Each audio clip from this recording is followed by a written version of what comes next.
Hi, நான் பிரியா.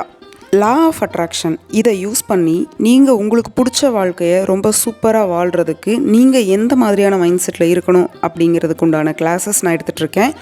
உங்களுக்கு தேவை இருக்குது அப்படின்னா காண்டாக்ட் பண்ணுங்கள். தேங்க்யூ. ஹாய், இன்னைக்கு இந்த வீடியோ பார்த்தீங்கன்னா முழுக்க நம்ம எப்போவுமே அவேர்னஸாக வச்சுக்கணும். எந்த ஒரு சூழ்நிலை வரும்பொழுதும் நமக்குன்னு ஒரு டிசிப்ளின் இருக்கும் இல்லையா, அதை தாண்டி ரொம்ப ஹானஸ்டாக அவ்வளோ தூரம் நேர்மையாக நடந்துக்கணும் அப்படின்னு எனக்கு எப்போவுமே நம்ம எல்லாருக்குமே நேர்மையாக இருக்கணும், ரொம்ப ஹானஸ்டாக நம்ம லைஃப் லீட் பண்ணணுங்கிற ஆசை இருக்கும். ஆனாலும் எந்த ஒரு சூழ்நிலையிலையுமே அந்த நேர்மையை நம்ம தவறக்கூடாது அப்படிங்கிறதுக்காக நமக்கு எல்லாமே யூனிவர்ஸ் கைட் பண்ணுறாங்க இல்லையா. ஸோ அப்படி எனக்கு யூனிவர்ஸ் ஒரு மிகப்பெரிய ஆளை அனுப்புனாரு. என் லைஃப்பில் அவரை பார்த்ததுக்கப்புறம் இந்த ஒரு டிசிஷனை நான் எடுத்தேன். என்ன வேணா இருக்கட்டும், அதில் honesty is the best policy அப்படின்னு சொல்லுவாங்க இல்லையா. அதை நம்ம என்றைக்குமே ஃபாலோ பண்ணணும். கொஞ்சம் கூட மாறிடக்கூடாது.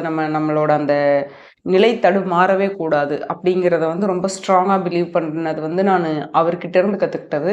ஸோ என்னோடய எக்ஸ்பீரியன்ஸை நான் உங்களுக்கு கண்டிப்பாக ஷேர் பண்ணணும். உங்களுக்கு உங்கள் லைஃப்பில் என்ன கஷ்டம் எப்படி இருந்தாலும் சரி, பணம் சார்ந்தா இருக்கட்டும், இல்லை எதுவாக இருந்தாலும் நேர்மை அப்படிங்கிற ஒரு விஷயத்தை நம்ம என்றைக்குமே கடைப்பிடிக்கணும் அப்படிங்கிறத தான் நான் வலியுறுத்துகிறேன். இப்போ நம்ம வீடியோக்குள்ளே போகலாம்.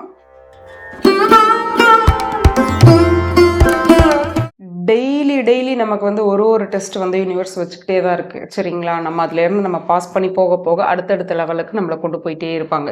ஃபெயில் ஆகிறோம் அப்படின்னா திரும்ப அதே டெஸ்ட் அதே எக்ஸாம் தான் எழுதணும். அதே தான் கொஸ்டின் பேப்பர் மட்டும்தான் வேறையாக இருக்குமே தவிர மற்றபடி சுச்சுவேஷன் என்னமோ ஒன்றே தான். ஸோ நம்ம அதை சரியான ஆன்சர் எழுதுகிற வரைக்கும் நமக்கு எப்படி எக்ஸாம் கண்டினியூ ஆகிக்கிட்டே இருக்கும், பாஸ் பண்ண முடியாமல். அதுதான் நம்ம லைஃப்பில் நடந்துகிட்ருக்கு. ஸோ அப்படி நம்ம ஒரு ஸ்டெப்பும் கிராஸ் பண்ணி போக போக அதை நான் அப்படி தான் பார்ப்பேன். என் லைஃப்பில் ஒருத்தர் வராங்க அப்படின்னாலும், இல்லை நான் சும்மா ஒரு பாசிங் க்ளவுட் மாதிரி ஒருத்தர் என்னைக்காவது பார்க்குறேன், திடீர்னு அவங்கள பார்க்குறேன், சம்மந்தமே இல்லாமல் ஒருத்தருக்கு எனக்கும் ஆகலை, சண்டை வருது அப்படின்னா கூட அது ஏன் எதனால் நடக்குது அப்படிங்கிறத நம்ம அனலைஸ் பண்ணுற மூடில் தான் இருக்கணும், சரிங்களா.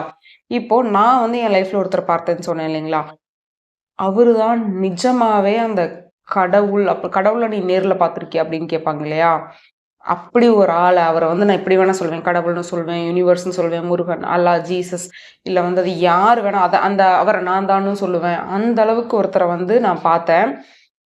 அது எனக்கு கண்டிப்பாக அவ்வளோ ரொம்ப எமோஷ்னலான ஒரு விஷயம், சரிங்களா. அவர் ஒரு மிகப்பெரிய ஒரு செலிபிரிட்டி, இல்லை மிகப்பெரிய பணக்காரர், இல்லை ஒரு நார்மல் மிடில் கிளாஸ் மேன் கூட அவர் கிடையாது. அவரை நான் எங்கே எப்படி பார்த்தேன், அவர் எனக்கு என்ன சொல்லி கொடுத்துட்டு போனார். ஒருத்தரும் நம்ம லைஃப்பில் ஒன்று சொல்லி கொடுத்துட்டு போயிடுவாங்க இல்லையா. அவர் எனக்கு என்ன சொல்லி கொடுத்தாரு அப்படிங்கிறத சொல்கிறேன். நான் என் பையனை கூட்டிகிட்டு ஹாஸ்பிட்டல் போயிருந்தேன், அவனுக்கு உடம்பு சரியில்லைன்னுட்டு. அப்போது ரோட்டில் ஹாஸ்பிட்டல் முன்னாடி பார்க்கிங் கொஞ்சம் தள்ளி இருக்கும், அதனால நான் தூரமாக போயிட்டேன். அங்கே ஒருத்தர் வாய் பேச முடியாமல் இருக்கிறாரு. அவர் சைகையில் பேசுகிறாரு, அப்புறம் சவுண்டு போட்டு கத்துறாரு, அவ்வளோதான் தெரியுது அவருக்கு. அவர் எங்கிட்ட இந்த நூல்கண்டை வாங்கிட்டு சொல்கிறாருங்க. இந்த நூல்கண்டு பூ கட்டுற நூல் நினைக்கிறேன். இந்த நூல்கண்டை அவர் வாங்கிட்டு சொல்கிறாரு, கத்துறாரு. அதாவது வாங்கியே ஆகணும், அந்த ரொம்ப இன்சிஸ்ட் பண்ணுவாங்களா அந்த மாதிரி. ஆனால் என்ன ஆயிடுச்சுன்னா, என்னோட பேகு, என்னோட ஃபோனு எல்லாமே ஹாஸ்பிட்டலில் அந்த புக்கில் இருந்து எல்லாத்தையும் எடுத்துகிட்டு ஃபைல் எல்லாமே எங்கள் அம்மா எடுத்துகிட்டு உள்ளே போயிட்டாங்க. ஸோ நான் அவர்கிட்ட சொல்கிறேன், நான் இந்த மாதிரி என்கிட்ட அமௌண்ட் இல்லைங்க, நான் இந்த மாதிரி ஹாஸ்பிட்டல் போகணும், அமௌண்ட் இல்லை, டோக்கன் போடணும் அப்படிலாம் சொல்லிட்டு நான் பாட்டு கிளம்பி போயிட்டு. ஆனால் உறுத்திக்கிட்டே இருக்கு, என்னடா அவருக்கு நம்ம எதுவுமே சொல்லவே இல்லையே, காசு வேறு இல்லையே, ஒருவேளை ஃபோன் நம்மக்கிட்ட இருந்து ஜிபே இருந்தால் கூட அவருக்கெலாம் நம்ம அனுப்ப முடியாது. ஸோ என்ன பண்ணுறதுன்னு தெரில. சரி, நான் போயிட்டேன். நான் பாட்டுக்கு ரிலாக்ஸாக போய் டோக்கன் போட்டோம், ஹைட்டு செக் பண்ணுறது, வெயிட் செக் பண்ணுறது, பல்ஸு இதெல்லாம் பார்த்துட்டு அப்புறம் பர்ஸ்லேருந்து ஒரு 20 ரூபாய் எடுத்துகிட்டு, சரி ஓகே அவரை போய் பார்ப்போம், இருந்தாருன்னா கொடுத்துட்டு வந்துடலாம் அப்படின்னுட்டு நான் போகிறேன். நான் மிகப்பெரிய தானப்பிரபு மாதிரி நம்ம போய் அவர் கொடுக்க போகிறோம் அப்படின்ட்டு நான் போயிட்டு, இப்போ இந்த இடத்துல நான் என்ன கற்றுக்கிட்டேன்னு சொல்கிறேன். நம்ம காசை சும்மா கொடுத்துட்டு அவர் நூல்கண்டை கொடுக்குறாரு, நான் வேண்டாம் அப்படின்னு அந்த காசை கொடுத்துட்டு நான் திரும்புகிறேன். அவர் கத்துனாரு பாருங்க, ஒரு கத்து, ஒரு மாதிரி ஒரு டிஃப்ரெண்ட் வாய்ஸில் அப்படி கத்தி அந்த நூல்கண்டை பக்கத்தில் இருந்த வண்டி சீட்டில் ஓங்கி வைக்கிறாரு. நீ எடுத்துகிட்டு போனி, எனக்கு சும்மா நான் உன்கிட்ட வாங்கலை, பிச்சை எடுக்கலை, ஒழுங்காக இதை வாங்கிட்டு போ அப்படிங்கிற மாதிரி இருந்தது எனக்கு. சரி ஓகேன்ட்டு நான் அதை அப்படியே வாங்கிட்டு திரும்ப போயிட்டேன். திரும்பும்பொழுது என்ன ஆகுதுன்னா, வேற 2 பொண்ணுங்க வண்டி ஓட்டிகிட்டு என் வண்டிக்கு பக்கத்தில் நிறுத்திட்டு அவங்களும் போகிறாங்க, நானும் போகிறேன். அதுக்குள்ளே அவர் கத்துன்னு கத்துறாரு என்னை பார்த்து. அப்படி கத்துறாரு. நம்ம ரோட்ல இருக்க எல்லாருமே நம்மள தான் பார்ப்பாங்கங்கிற அளவுக்கு கத்துறாரு. வண்டிய புடிச்சு ஆட்டுன்னு ஆட்டுறாருங்க அந்த வண்டிய. அதாவது ஏதோ வியர்டா பிஹேவ் பண்றாரு. எனக்கு பயமாயிருச்சு. ஓகே, ஒரு வேளை நம்ம எது கத்துறாருன்னு தெரியல. நம்ம ஏதாவது என்னன்னு தெரியலையே. ஒரு வேளை நான் அந்த சும்மா காசு குடுத்துட்டேன்ல, அந்த கோவத்த வச்சுட்டு தான் இப்படி கத்துறாரு போல அப்படின்னுட்டு நான் போயிட்டேங்க. இப்ப நான் ஹாஸ்பிட்டல்ல பார்த்துட்டு, நான் ஒரு 3:15க்கு ஹாஸ்பிட்டலுக்குள்ள போனேன். நான் வெளிய வரும்போது மணி 4:45. அந்த பொண்ணுங்களும் அப்பதான் அவங்களும் கிளம்புறாங்க. எனக்கு முன்னாடியே அவங்க போயிட்டாங்க போல. நான் ஹாஸ்பிட்டலுக்குள்ள இருக்கேன். அந்த பொண்ணுங்க வந்து என்ன சொல்லிட்டு போறாங்க, ஒரு ரூ. 6 சேஞ்ச் கொண்டு வந்து, "அக்கா உங்க வண்டின்னு நெனச்சுட்டு என் வண்டியில அவர் மீதி சில்லறைய போட்டுட்டு போயிட்டாரு" அப்படின்னு சொல்லி குடுத்தாங்க என் கையில. எனக்கு அப்படியே ஒரு மாதிரி செருப்பால அடிச்ச மாதிரி இருந்தது. இவ்ளோ நேர்மையா அவரோட வேலைக்கு, அவரோட வயசுக்கு எப்படி இப்படி ஒரு நேர்மையா இருக்க முடியும் அப்படிங்கிற ஒரு விஷயம். சரிங்களா? அந்த ரூ. 6 சில்லறைய வந்து அவரு போடுறத எனக்கு சொல்றதுக்காக அவர் அவ்ளோ கத்தியிருக்காரு. ஆனா நான் வந்து முட்டாள்தனமா அது நமக்கு புரியல. நான் பாட்டுக்கு வந்துட்டேன். அவர் எவ்ளோ கடுப்பாயிருப்பாரு, எவ்ளோ கோவம் வந்திருக்கும் அவருக்கு நம்ம சொல்றது புரியலையே அப்படின்னுட்டு அப்படின்ற மாதிரி எனக்கு ரொம்ப ஃபீல் ஆயிடுச்சு. அந்த நூல்கண்டு தான் இது. ஸோ இத வந்து நான் லைஃப் லாங் யூஸ்லாம் பண்ணாம இத அப்படியே வச்சு பார்த்துக்கிட்டே இருக்கணுங்க. இத வந்து பார்க்க நமக்கு வந்து அந்த நேர்மையா இருக்கணும் அப்படிங்கிற ஒரு விஷயம் வந்து மண்டையில சுத்தி வச்சு அடிக்கிற மாரி அடிச்சுக்கிட்டே இருக்கும். என்ன ஒரு கான்ட்ரடிக்ஷன் பார்த்தீங்கன்னா, இப்படி இருக்கிற ஒரு நம்ம பார்த்து வியந்து, அதிசயப்பட்டு, ஆச்சரியப்பட்டு நிக்கிற ஒரு மனிதர்கள் வாழ்ற இதே பூமியில தான் கொள்ளையடிக்கிறவன், திருடுறவன், ரேப் பண்றவன், கொலை பண்றவன், இப்படி நம்ம நெனச்சே பார்க்க முடியாத அளவுக்கு உண்டான அந்த தவறுகள், தப்புகள் எல்லாத்தையும் பண்றவனும் இதே பூமியில தான் இருக்கான். ஸோ பாசிட்டிவ் அப்படிங்கிறது எந்த அளவுக்கு இருக்கோ, நெகட்டிவும் அந்த அளவுக்கு இருக்கு. இப்போ நமக்கே பார்த்தீங்கன்னா, மேனிஃபெஸ்டேஷன் பண்ணணும் அப்படின்னு நம்ம சொல்லிட்டோம்னா, என்னெல்லாம் உனக்கு உன்கிட்ட எதெல்லாம் இல்ல, அதெல்லாம் எழுது. இல்ல உனக்கு என்னெல்லாம் வேணும், அதெல்லாம் எழுது அப்படின்னா, நம்ம நெறைய எழுதுவோம். ஸோ நம்மகிட்ட என்ன இருக்கு அப்படிங்கிறதையே மறந்துருவோம். ஏன்னா, இது இது வந்து எனக்கு ரொம்ப ஒரு மிகப்பெரிய பாடத்த வந்து எனக்கு அடுத்த ஸ்டெப்புக்கு நம்ம போகணும் அப்படிங்கிறத மாதிரி நான் உணர்ற மாரி ஒரு ஃபீல் எனக்கு குடுத்தது. ஏன்னா, அவரோட அந்த நிலையில ரூ. 6 அவரு வச்சுட்டு போகணுன்ற அவசியமே கிடையாது. எனக்கும் தெரியாது அவர் என்ன விலை சொன்னாரு அப்படிங்கிறது எனக்கும் புரியல. நான் ஏதோ ரூ. 20ங்கிறது கம்மியா இருக்குமோ அப்படின்னு நினைச்சுட்டு தான் நான் கொண்டு போய் குடுத்தேன். ஆனாலும் ரூ. 14 மிச்சம் ரூ. 6 குடுக்குறாருன்னா, நிஜமாவே நீங்க நினைச்சு பாருங்க. இந்த மாதிரி உங்க லைஃப்லயும் யாராவது இருக்காங்க அப்படின்னா, வந்துட்டு போயிருக்காங்க அப்படின்னா, நம்ம எல்லாருமே வந்து ஒரு மிகப்பெரிய லக்கியஸ்ட் பெர்சன்னு தான் சொல்லுவேன். ஏன்னா, நம்ம வந்து எந்த இவங்களெல்லாம் நம்ம நினைச்சுக்கிட்டோம் அப்படின்னாலே நம்ம லைஃப்ல ஃபெட் அப் ஆக மாட்டோம். நம்ம லைஃப்ல எவ்ளோ ஹேப்பியா, எவ்ளோ சூப்பரா நம்ம வாழ்ந்துட்டு இருக்கோம். நம்மள விட ஒண்ணுமே இல்லாதவங்க கூட அந்த நேரத்துல நேர்மையா இருக்காங்க அப்படின்னுட்டு யோசிக்க எனக்கு இன்னுமே பார்த்தீங்கன்னா, அது ரொம்ப எமோஷனலாவும் இருக்கு.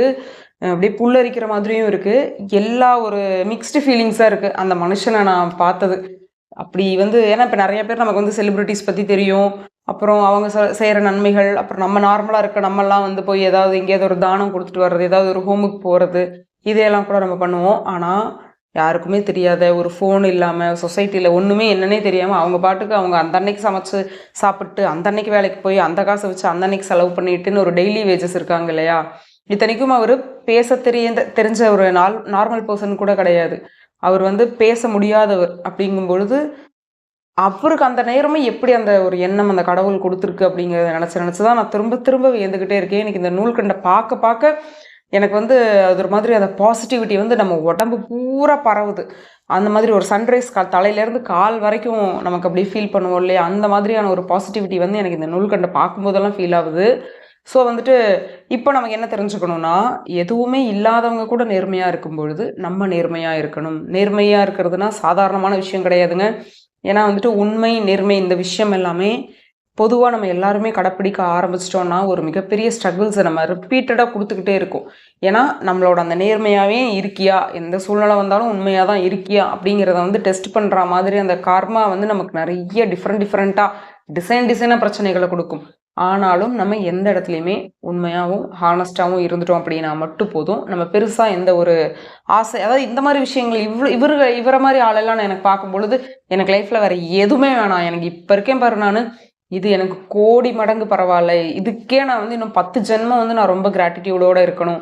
அப்படின்னு எனக்கு உணர்த்தின ஆள் அவரு. வாழ்க்கைய வந்து நம்ம எல்லாரும் போட்டு அவ்ளோ கஷ்டம்லாம் படுத்திக்கிட்டு, நம்ம என்னடா இது நமக்கு நெனச்சது எதுவுமே நடக்க மாட்டேங்குது. அப்படி இப்படின்லாம் சோகமாலாம் ஃபீல் பண்ணாதீங்க.